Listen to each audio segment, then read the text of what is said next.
السلام علیکم، میں ہوں عثمان علی اور میں آج آپ کو بتاؤں گا کہ ایک ایسے شخص کی زندگی کہ جس نے 1 ریال سے اپنا کاروبار شروع کیا۔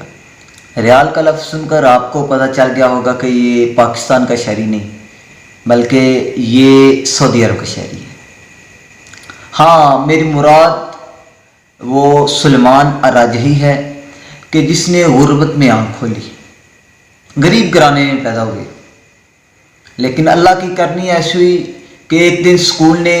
ایک ٹرپ بنایا کہ آج ہم فلاں جگہ پر تفریحی دورے کے لیے جائیں گے، اور اس کے لیے جو ٹیچر تھے انہوں نے ایک ریال سب بچوں سے اکٹھا کیے، لیکن سلمان راجحی اتنے غریب تھے کہ ان کے پاس 1 ریال بھی نہیں تھا۔ اللہ کی کرنی ایسی ہوئی کہ انہی دنوں ایگزامز ہوئے تھے، ان کے نتیجے آنے تھے، اور ٹیسٹ میں ان ایگزام میں وہ پہلی پوزیشن حاصل کر گئے، اور پہلی پوزیشن حاصل کرنے کی وجہ سے ایک فلسطینی استاد تھے، انہوں نے انہیں 1 ریال دیا۔ انہوں نے فوراً وہ ریال لیا، بہت خوش ہوئے، جا کے وہ تفریحی جو ٹیچر تھے جو ان کے ساتھ جانا چاہتے، جو کلیکٹنگ کر رہے تھے پیسوں کی، ان کو جا کر دیا۔ وہ تفریحی دورے پر چلے گئے، دن بدلتے گئے، وقت گزر گیا، اسکول ختم، کاروبار شروع کر دیا۔ پھر ایک وقت ایسا آیا جب انہوں نے تعلیم اپنی مکمل کر لی۔ تعلیم مکمل کرنے کے بعد انہوں نے جدہ شہر کے ایک کمرے میں انہوں نے ایک بینک بنایا جس کا نام انہوں نے سلمان الراجحی رکھا، الراجحی بینک۔ آج بھی آپ سعودی عرب میں چلے جائیں تو وہاں پر الراجحی بینک ضرور آپ کو نظر آئیں گے، وہ اسی سلمان الراجحی کے ہیں۔ سلمان نے وہ ایک بینک بنایا، لیکن آج سعودی عرب کی پورے سعودی عرب میں اس بینکوں کا جال بچھا ہوا ہے، اور وہ جب اتنا بڑا کاروبار ہو گیا، ایک دن اس نے اپنے سارے خاندان کو اکٹھا کیا اور جتنی بھی مالیت تھی، اپنے پاس جتنا بھی کاروبار کا پیسہ تھا، اس نے سب کو دے دیا حصہ، ماں باپ بیٹے جو اولاد تھی، جو رشتہ دار تھے، جتنا حصہ دینا تھا دے دیا۔ اپنے حصے کا جو پیسہ بچا اس نے وقف کر دیا۔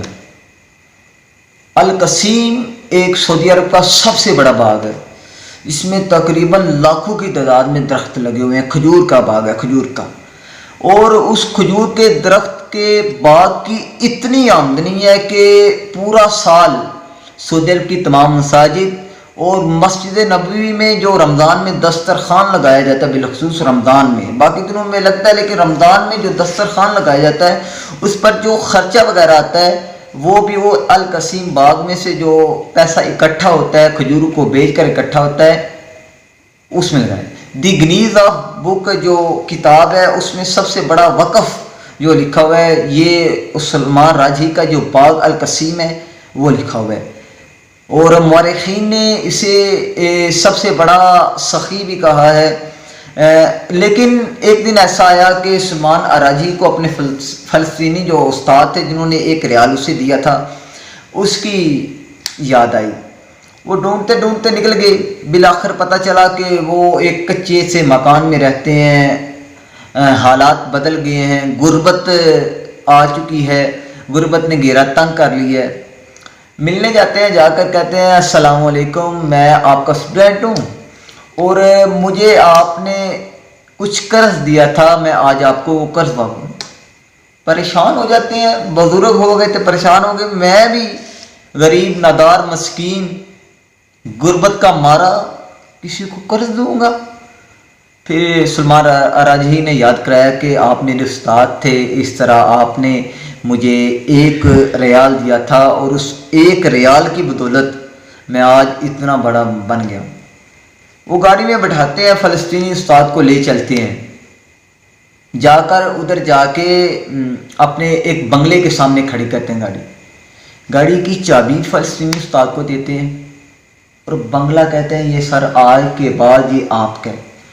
اور جتنے سال وہ استاد زندہ رہا اتنے سال انہوں نے اس کا خرچہ بھی اٹھایا، اس کی فیملی کا بھی خرچہ اٹھایا، یعنی انہوں نے 1 ریال دینے والے کو بھولا نہیں ہے۔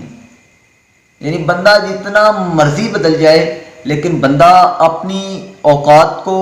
اپنا جو اصل ہوتی ہے اس کو بولنا نہیں چاہیے. یعنی بندہ اندر سے اور باہر سے اور نہیں ہونا چاہیے. اگر بندہ مڈل فیملی سے تعلق رکھتا ہے تو مڈل فیملی والے کام کرنے چاہیے، نہ کہ بندہ کہے میں بہت بڑی فیملی سے تعلق رکھتا ہوں، میں یہ ہوں. ایسا کرنے سے کچھ نہیں ہوتا. جس طرح کا بندہ ہو اس طرح کا بھی